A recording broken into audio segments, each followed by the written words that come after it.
Bonjour à tous, c'est Madame Zamboto. On se retrouve aujourd'hui pour réaliser un exercice de comptabilité de gestion sur la méthode des coûts fixes spécifiques. On appelle ça également la méthode du direct costing évolué. C'est le cas Théâtre du Carrefour, un sujet qui est tombé au BTS Comptabilité et Gestion des Organisations en 2015, mais qui peut être tout à fait traité à la fois pour des bacs STMG, pour des BUT ou pour des DCG. Prenons tout de suite connaissance de l'énoncé. Je vous invite éventuellement à prendre en photo l'énoncé pour l'avoir à portée de main. Le Théâtre du Carrefour est une SARL créée en 1990 par son gérant actuel, M. Kéruez, qui exploite un théâtre parisien doté de 3 salles de spectacle. Le contrôleur de gestion, Mme Bérémy, a mis en place une comptabilité de gestion permettant de connaître la contribution de chaque spectacle à la couverture des charges fixes. Les représentations de 2 spectacles viennent de s'achever. Madame Bérémy vous demande d'analyser leur profitabilité. À l'aide des annexes 1 et 2, on va vous demander de calculer la marge sur coût variable et la marge sur coût spécifique de chaque spectacle en complétant une annexe qui était fournie et de commenter les résultats obtenus pour les 2 spectacles. Dans un deuxième temps, on vous demande de vous interroger sur les causes des résultats obtenus sur le spectacle numéro 2, dont on peut penser qu'il aura éventuellement un problème. Et donc, il va falloir rechercher la recette du spectacle numéro 2 permettant de couvrir les charges fixes spécifiques et en déduire le nombre de représentations minimum pour le spectacle numéro 2 à partir du même taux de fréquentation. Vous voyez que dans l'annexe A, on vous demande de retrouver la marge sur coût spécifique, qui est une marge qui est calculée par différence d'abord entre le chiffre d'affaires et les charges variables pour trouver la marge sur coût variable. Et ensuite, par différence avec les charges fixes spécifiques, vous allez trouver la marge sur coût spécifique. On vous demande également de calculer le taux de marge sur coût variable de chaque spectacle, qui sera utile pour déterminer le seuil de rentabilité de chaque spectacle. En annexe 1, on vous donne une présentation du système actuel de calcul de coûts qui vise à lister les charges de l'entreprise et à déterminer si elles sont variables ou fixes. Donc, par exemple, ici, vous avez le décor. Le décor doit être considéré comme fixe puisqu'il ne dépend pas du nombre de spectateurs ni du nombre de représentations. Idem pour les costumes et accessoires. Pour les charges de personnel, vous avez du personnel qui correspond à des charges fixes et puis vous avez également du personnel qui correspond à des charges variables puisqu'ils vont être payés à la représentation, donc à différencier selon ce qui est noté dans le tableau. Les droits d'auteur sont considérés comme étant des charges variables et les affiches de promotion sont considérées ici comme des charges fixes.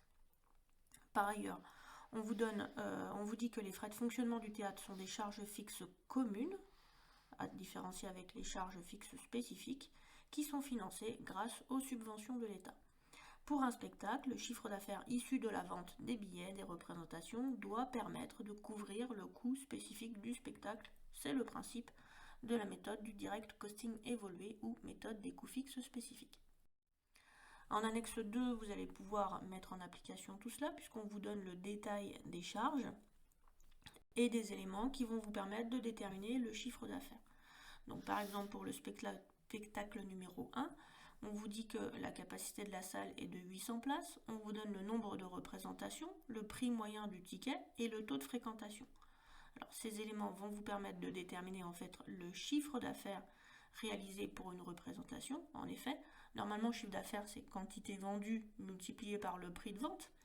Mais là en fait on ne vous donne pas exactement la quantité vendue, on vous dit qu'il y a 800 places dans la salle et que le taux moyen de fréquentation est de 55%. Donc ça veut dire qu'en moyenne, vous avez vendu 55% des places pour chaque représentation. Hors des représentations, il y en a eu 75.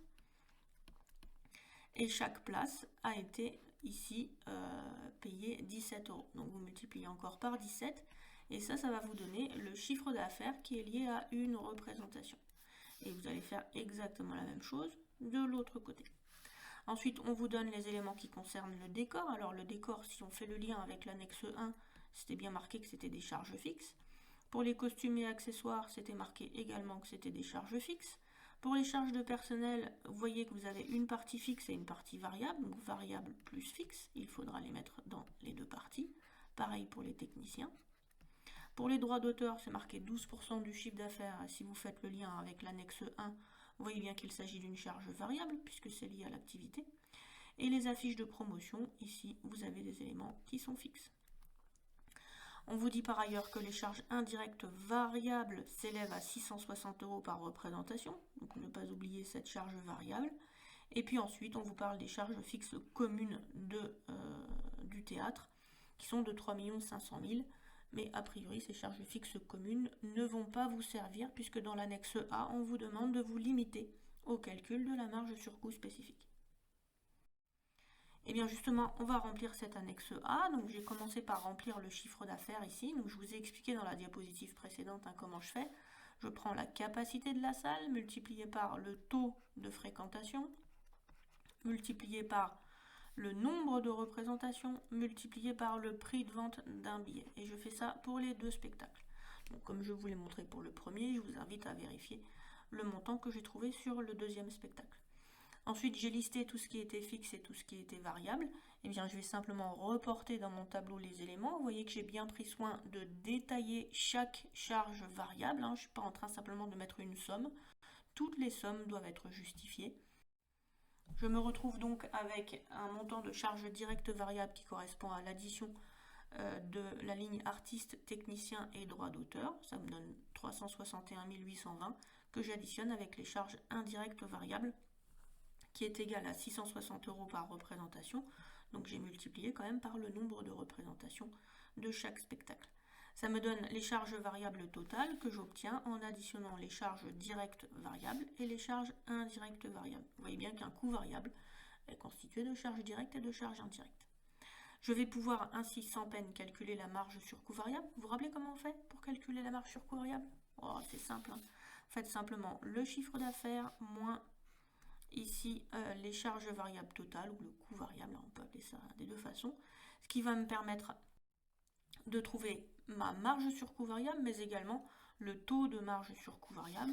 Donc d'habitude, vous savez, le taux de marge sur coût variable, on le met dans une colonne qui est à droite ici, mais là on vous demande de le calculer en dessous, donc vous allez simplement prendre votre marge sur coût variable, vous allez la diviser pour chaque spectacle par le chiffre d'affaires, et vous allez multiplier par 100 pour trouver votre taux. Vous trouvez ainsi un taux de 26,68% pour le spectacle numéro 1 et 32,44% pour le spectacle numéro 2. Reste à enlever les charges fixes spécifiques à chaque spectacle, on peut appeler ça également des charges fixes directes, à savoir les frais de décor, de costume, la partie fixe des charges de personnel et le coût des affiches. Ce que j'ai fait ici, pour trouver une marge sur coût spécifique qui est de 12 080 pour le spectacle numéro 1 et de moins 5 920 pour le spectacle numéro 2. Évidemment, on vous demande d'analyser ces résultats. Donc ici, vous devez noter que la somme des marges sur coût spécifique est positive au niveau des deux spectacles. Toutefois, le spectacle numéro 1 dégage bien une marge sur coût spécifique positive. Vous avez en effet une marge sur coût variable ici qui est suffisante pour couvrir les charges fixes spécifiques du spectacle. Et donc vous avez ici une marge sur coût spécifique qui va contribuer à couvrir une partie des charges fixes communes du théâtre, à savoir les 3 500 000 qui sont évoqués dans le contexte.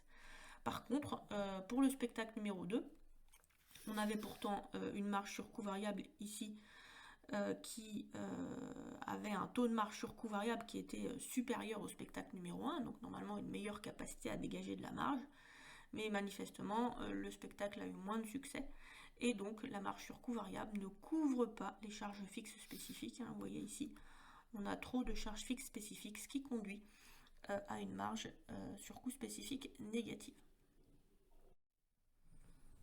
Puisque le spectacle numéro 2 pose un problème de profitabilité, on se rend compte qu'il n'y a pas assez de monde en fait qui va voir ce spectacle pour réussir à couvrir les charges fixes. Et ce, malgré un taux de marge sur coût variable qui est quand même assez confortable.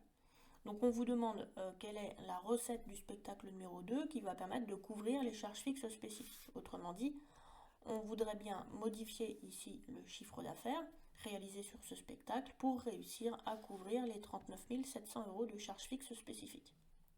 Cette démarche consiste simplement à calculer le seuil de rentabilité de ce spectacle, seuil de rentabilité particulier puisqu'il ne permettra de couvrir que les charges fixes spécifiques. Vous vous rappelez la formule du seuil de rentabilité? C'est tout simple. Seuil de rentabilité, on a CA étoile. Donc CA étoile, c'est le chiffre d'affaires minimum à réaliser, qui est égal aux charges fixes divisé par le taux de marge sur coût variable. Eh bien, dans le cas présent, vous n'allez pas prendre les charges fixes de l'entreprise, vous allez prendre les charges fixes spécifiques du spectacle numéro 2. Autrement dit, vous prenez ici 39 700 et vous divisez par 32,44%. Ou sur la calculatrice, vous tapez 0,3244 pour ne pas vous tromper. Ça vous donne une recette minimale de 122 373 €. Mais bon, la recette, c'est bien gentil, mais le problème, c'est que vous aimeriez bien savoir, vous, le nombre de représentations minimum que vous devez réaliser, puisque manifestement, là, vous n'avez pas programmé suffisamment le spectacle, et donc ça n'a pas permis à suffisamment de spectateurs de venir le voir. Rappelez-vous comment on a calculé tout à l'heure le chiffre d'affaires. Eh bien, on a calculé le chiffre d'affaires en faisant nombre de représentations, multiplié par le nombre de places de la salle. Dans la salle numéro 2, il y en avait 250, multiplié par le prix de la place, multiplié par le taux de fréquentation. Eh bien, là, on sait que ce chiffre d'affaires minimum doit être de 122 373. On a donc 122 373 égal à tout ça, et on va pouvoir en déduire le nombre de représentations en faisant 122 373 divisé par 250 fois 17 fois 70. Le nombre de représentations trouvées est de 41,13 qu'on va arrondir évidemment au-dessus à 42 représentations. Arrondissez bien systématiquement vos seuils de rentabilité en volume à l'unité supérieure. Et bien voilà, on a répondu à toutes les questions de cet énoncé. Vous voyez que ce n'est pas très compliqué, on a l'impression que l'exercice est assez dense en termes d'informations, mais en fait on vous guide bien sur la réalisation de vos calculs. Eh bien on se retrouve très bientôt pour un autre exercice. En attendant, je vous invite à faire un petit commentaire, à partager, à regarder les autres vidéos que j'ai sur ma chaîne, et bien sûr si ce n'est pas encore fait, abonnez-vous. À très bientôt.